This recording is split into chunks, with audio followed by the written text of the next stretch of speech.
Hello everyone, welcome to preparation centre. My name is Varsha Sharma. आज के lecture में हम करने वाले अपनी मैराथन की क्लास नंबर 3, जिसके अंदर हम करने वाले हैं idioms and one word substitution की डेली प्रैक्टिस। जितने भी कॉम्पिटिटिव एग्जाम है उसके लिए इडियम्स और वन वर्ड सब्स्टिट्यूशन कुछ ऐसे मतलब कि फिक्स्ड पैटर्न पर वो रहती है इंग्लिश की। इसके अंदर कुछ इडियम्स के बेसिस पर क्वेश्चंस बनते ही बनते हैं, कुछ वन वर्ड सब्स्टिट्यूशन पे क्वेश्चन बनते ही बनते हैं। ठीक है, मैंने ये मैराथन के अंदर आपके पार्ट 1, 2 एंड 3 के अंदर डिवाइड किया हुआ है, जिसके अंदर हमारी क्लास नंबर 3 है। बाकी पार्ट 1 के अंदर आपका रहता है fix preposition and phrasal verbs, and part number 3 के अंदर रहती है आपके सिनोनिम्स और एंटोनिम्स। ठीक है, जिसको भी डेली प्रैक्टिस करनी है वो यहाँ से एग्जाम को कवर कर सकता है, अपनी प्रैक्टिस को कवर कर सकता है फॉर एग्जाम। ठीक है, चलिए विदाउट एनी फर्दर डिले हम स्टार्ट करते हैं अपने इडियम्स की क्लास। इडियम हमारा है फर्स्ट, मैन ऑफ वर्ड्स। ठीक है, अभी हम इस तरफ नहीं देखेंगे, अभी आप सुनिए एंड देन आप धीरे धीरे अपनी सेम पैटर्न में आप जितना भी जैसे भी स्लाइड्स आपके सामने आती रहेगी आप उस हिसाब से पहले आप सुन लीजिए और यहाँ पर देखो तो क्या रहेगा, फिर हम बाद में इसको आप बना सकते हो अपने नोट्स। ये वीडियो यूट्यूब पर ही रहने वाली है। ठीक है, तो आप अपने नोट्स इसको बाद में बना सकते हो। जिसको भी प्रॉब्लम रहती है कि एग्जाम्पल हम कहाँ से बनाएं, कहाँ से कैसे करें, एग्जाम्पल भी यहाँ पर मैंने डाले हुए हैं जिसके थ्रू आप अपने कंसेप्ट को, अपने इडियम को लर्न कर सकते हो। साथ साथ आपको क्लास में 50 से 70% लर्न हो जाएगा। एंड अगर आप बाद में नोट्स भी बना रहे हैं साथ साथ बनाइए, या फिर आप इसको एक बार वीडियो को देखने के बाद उसके बाद भी बनाएंगे तो ज़्यादा बेटर रहता है। और एग्जाम्पल आप अपने हिसाब से भी डाल सकते हो, अदरवाइज यहाँ पर आप जो एग्जाम्पल पढ़ने वाले हो वो भी डाल सकते हो, तो आपको इधर उधर ज़्यादा मेहनत करने की ज़रूरत नहीं रहेगी। ठीक है, फर्स्ट इडियम है हमारा man of words. Man of words यानी कि एक मैन है, मतलब मैंने जैसे याद किया था हम उसको समझते हुए याद करेंगे। एक मैन है, वो अपने वर्ड्स जो भी बोलता है तो यानी कि उससे रिलेटेड कोई इडियम है। ठीक है, तो नेक्स्ट क्या है हमारे पास, इसका मीनिंग क्या होता है कि one who is true to one's promise. ठीक है, मतलब कि वो इंसान जो अपने प्रॉमिस पर टिका रहे। ठीक है, इसका मीनिंग हम बेसिकली ये समझ सकते हैं, राइट। चलिए इसका एग्जाम्पल पढ़ लेते हैं। Don't worry, he will be here bye 5 PM, he is a man of his words. ठीक है, कोई बोल रहा है कि आप चिंता ना करें। ठीक है, he will be here 5 PM, 5 बजे तक, शाम के 5 बजे तक वो यहाँ पर होगा। वो अपने बातों का पक्का है, अपने वर्ड्स का पक्का है, तो he is a man of word. ठीक है, आई होप आपको समझ आया होगा। नेक्स्ट इडियम है हमारे पास in black and white. In black and white आप पेन होता है और पेपर होता है। ब्लैक पेन है आपके पास और एक वाइट पेपर है आपके पास, इससे आप ये इडियम को लर्न करेंगे। ठीक है, अगर मेरी ट्रिक से जाना चाहते हैं तो, अदरवाइज अगर आपको अपनी ट्रिक को अपनाना है, डायरेक्ट याद हो रहा है तो कोई इशू नहीं है, आप उस हिसाब से कर सकते हो। इसका मीनिंग होता है इन रिटन फॉर्म। ठीक है, in black and white, and इसका मीनिंग होता है इन रिटन फॉर्म, यानी कि कोई भी चीज़, यानी कि आपके पास एक ब्लैक पेपर था और वाइट पेपर था और ब्लैक पेन था। ठीक है, उससे ब्लैक पेन से आपने एक वाइट पेपर पर कोई चीज़ को लिखा यानी कि कोई चीज़ को रिटन फॉर्म में आपने उसको ऐड कर लिया, यानी कि लिख लिया, जैसे कि अभी आप नोट्स आई होप बना रहे होंगे। एग्जाम्पल क्या है इसका, I won't believe it until I see it in black and white. कोई भी चीज़ को आप बिलीव, क्या कोई बोल रहा है कि कोई भी चीज़ को मैं तब तक बिलीव नहीं करूँगा जब तक कि मुझे रिटर्न में ना मिल जाए। ठीक है, जब तक मैं इसको रिटर्न में ना देख लूँ। ठीक है, तो इस एग्जाम्पल के थ्रू हम इसको एक रिटर्न फॉर्म है इसका मीनिंग, उसको समझ सकते हैं। नेक्स्ट इडियम है हमारे पास to raise a white flag. To raise a white flag, white flag किसका प्रतीक होता है, शांति का प्रतीक होता है, राइट। तो उससे हम सोच सकते हैं, मतलब इसका इडियम कनेक्ट कर सकते हैं इसका मीनिंग कि टू इंडिकेट वन सरेंडर और डिफीट, मतलब कि किसी ने सरेंडर कर दिया या फिर उसने हार मान ली हो, तभी वो एक वाइट फ्लैग दिखाएगा कि अब मुझे शांति चाहिए, चाहे मैं जीतूँ या ना जीतूँ। ठीक है, नेक्स्ट मीनिंग है, मतलब नेक्स्ट इसका एग्जाम्पल है, एग्जाम्पल के थ्रू हम देखेंगे कि at the final whistle she was almost waving a white flag in relief. ठीक है, एट द फाइनल विसल में उसने क्या किया, उसने वेव कर दिया, यानी कि उसने सरेंडर कर दिया, यानी कि उसने अपना वाइट फ्लैग दिखा दिया। ठीक है, चलिए नेक्स्ट स्लाइड पर मूव करते हैं। अब बाद में नोट्स बनाएंगे तो ज़्यादा बेटर रहेगा, ठीक है।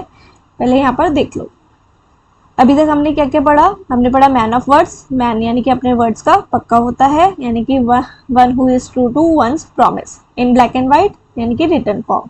To raise a white flag यानी कि टू डिफीट या फिर टू वन सरेंडर, ठीक है। नेक्स्ट हमारे पास इडियम है वाइट लिवर्ड। वाइट लिवर्ड का मीनिंग होता है कावर्डली। कावर्डली का मतलब होता है कायर इंसान, मतलब कि ज़्यादा जो बिल्कुल भी ब्रेव नहीं होता है उसको बोलेंगे वाइट लिवर्ड, ठीक है। एग्जाम्पल के थ्रू देखेंगे। He was too white livered to confront his boss about the unfair treatment.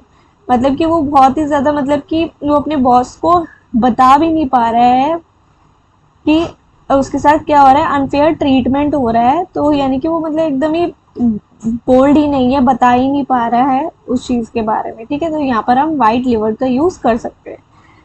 White faced, white faced कैसा मीनिंग लग रहा है? जैसे कि कोई एकदम सफ़ेद चेहरा पड़ जाना, कब? या तो वो बीमार हो, इल हेल्थ हो, या फिर पेल फ्रॉम फियर, या फिर उसे डर लग रहा हो, तब उसका फेस कैसा हो जाता है? वाइट फेस्ड हो जाता है। एग्जाम्पल के थ्रू देखते हैं। The child's mother was white faced with worry after the accident, so she rushed her to hospital, ठीक है। चाइल्ड की मदर क्या करती है? उनका वाइट फेस्ड हो जाता है, यानी कि पेल फ्रॉम फियर। यहाँ पर क्या इंडिकेट कर रहा है कि वो डरी हुई है अभी, बिकॉज उसका एक्सीडेंट हो गया है उसके बच्चे का। So she rush to her to the hospital, फिर उसे हॉस्पिटल ले जा रही है। Human service, very very important. यहाँ पर जितने भी हैं वो एसएससी पर्पज़ के लिए है, जूनियर असिस्टेंट के लिए है, ठीक है। जो भी वनडे कॉम्पिटिटिव एग्जाम होते हैं उसके अंदर आने वाले इडियम्स हैं ये, जो कि बहुत ही रिपीटेडली वाले ही मैंने उठाए हैं एंड काफ़ी इंपॉर्टेंट है सारे, ठीक है। ये वेरी वेरी इंपॉर्टेंट, इसका मतलब होता है ह्यूमन सर्विस यानी कि एक्सीलेंट वर्क, ठीक है। किसी को अगर आपको बोलना है कि वो एक्सीलेंट वर्क करता है तो दैट इज ही। चलो एग्जाम्पल के थ्रू देखते हैं। They have done humans work in raising money for the organisation, ठीक है। मतलब वो एक्सीलेंट वर्क कर रहा है in raising money for the organisation के लिए, मनी को बढ़ाने के लिए वो क्या कर रहा है? एक एक्सीलेंट वर्क कर रहा है, ठीक है। बहुत ही बढ़िया काम कर रहा है। वाइट लाई, सफ़ेद झूठ जिसे बोलते हैं। लाई दैट इज नॉट हार्मफुल, ठीक है, जो किसी को हार्मफुल नहीं होता है वो, ठीक है, उसे वाइट लाई आप बोल सकते हो। एग्जाम्पल क्या है? Sometimes a white lie is the best way to politely navigate a social situation without causing offence, ठीक है। सफ़ेद झूठ यानी कि झूठ कभी कभी अच्छा होता है, ठीक है, जब वो किसी को हार्मफुल ना हो तब, ठीक है। चलिए नेक्स्ट क्या है हमारे पास idiom? On the other side of the world. On the other side of the world यानी कि डेड, उसका मीनिंग होता है डेड, यानी कि इस पूरे संसार से अलग वो कौन होगा? डेड होगा। इजीली याद कर सकते हैं इसको।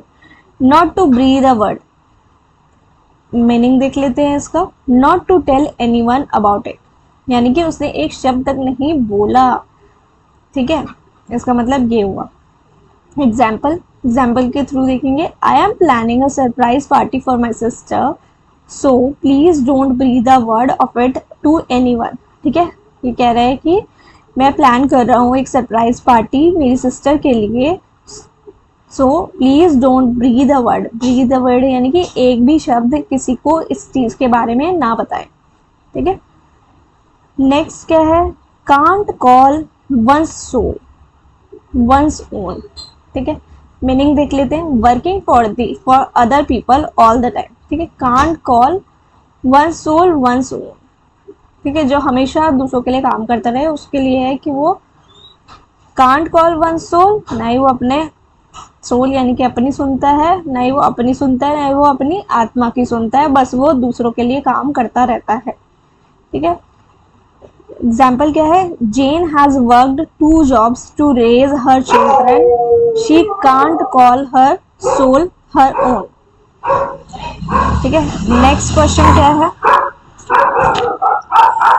Next idiom to bare one's heart. To bare one's heart,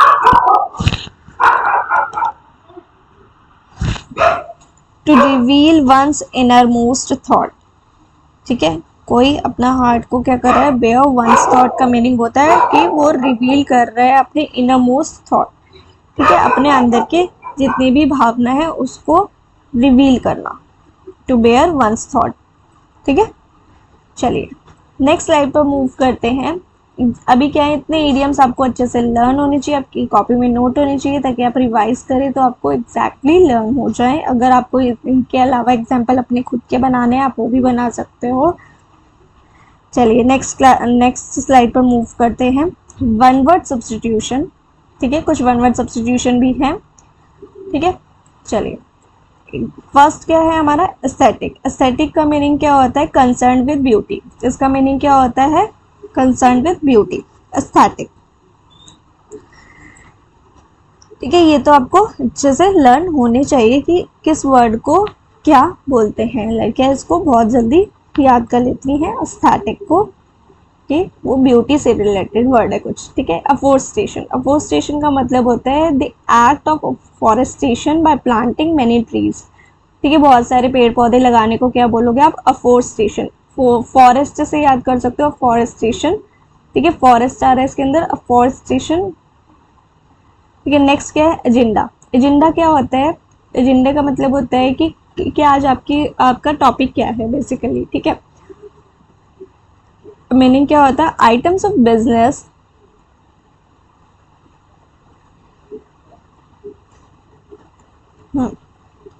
items of business for consideration at a meeting, items of business for consideration at a meeting, यानी कि आप मीटिंग में क्या क्या डिस्कस करने वाले हो। बोलते हैं ना कि ऑफिस में जब आपकी स्टार्ट ऑफ द डे क्या होती है, मीटिंग स्टार्ट होती है, तो उसके आइटम्स मतलब कि आपका एजेंडा क्या है, आज की मीटिंग का एजेंडा क्या है, बेसिकली ये बोला जाता है। ये तो यानी कि आपका मेन टॉपिक क्या है, क्या क्या टॉपिक्स पर आप बात करने वाले हो, तो यानी कि उसको एजेंडा बोलते हैं, ठीक है। एल्गोफोबिया, एल्गो का मतलब होता है पेन और फोबिया का मतलब होता है डर, तो फियर ऑफ पेन, ठीक है। नेक्स्ट वर्ड है हमारे पास एग्नोस्टिक, ठीक है। एग्नोस्टिक का मीनिंग होता है one who is not sure about God's existence, उसको बोलते हैं एग्नोस्टिक, यानी कि जो वो मतलब जिसको डाउट होता है कि भगवान है या नहीं उनकी प्रेजेंस पर, ठीक है, एग्जिस्टेंसेस पर, तो उसको क्या बोलते हैं, एग्नोस्टिक बोलते हैं।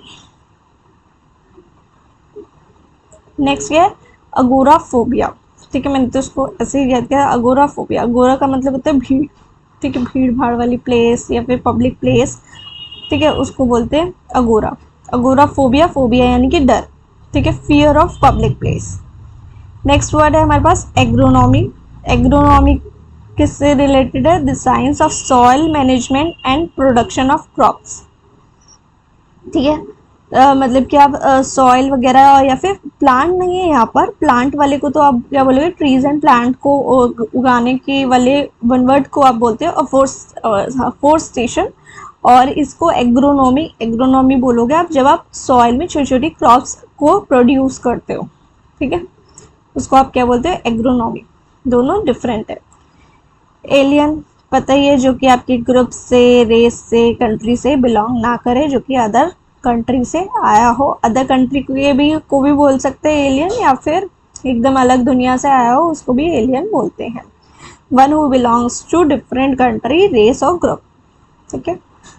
जिसको भी क्लास अच्छी लग रही हो please like, share and subscribe कर दीजिए, जिससे कि मुझे मोटिवेशन मिलती रहे। नेक्स्ट क्या है, एलिमनी। एलिमनी सभी बॉयज से डरते हैं, एलिमनी से क्या होता है, basically allowance fixed after divorce to a wife अस्टी, ठीक है, मतलब कि जो भी वाइफ अगर डिवोर्स, मतलब हस्बैंड एंड वाइफ के बीच में क्या होता है, डिवोर्स हो जाता है, तो वाइफ को एक अलाउंस देना पड़ता है, यानी कि एक फिक्स अमाउंट हर मंथ जो है वो हस्बैंड या फिर मे बी आजकल क्या हो रहा है, जो भी ज़्यादा कमाता है उसकी साइड से जाता है, but I am not sure about it.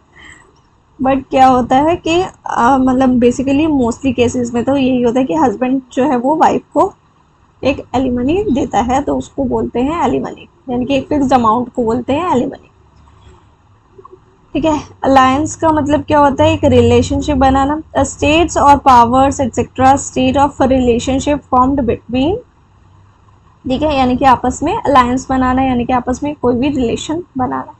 जिसको भी मेरी क्लासेस अच्छी लग रही हो प्लीज़ लाइक करें, लाइक करें, लाइक करें, लाइक शेयर सब्सक्राइब कर दीजिए। ठीक है, और भी क्लासेस आती रहेंगी और डेली प्रैक्टिस करने से ही सारी चीज़ें आपकी सॉल्व होती रहेंगी। जो भी 2026 के लिए मोटिवेटेड है, मोटिवेटेड रहना चाहता है, अपनी तैयारी को करना चाहता है, तो आप मेरे साथ जुड़ सकते हैं।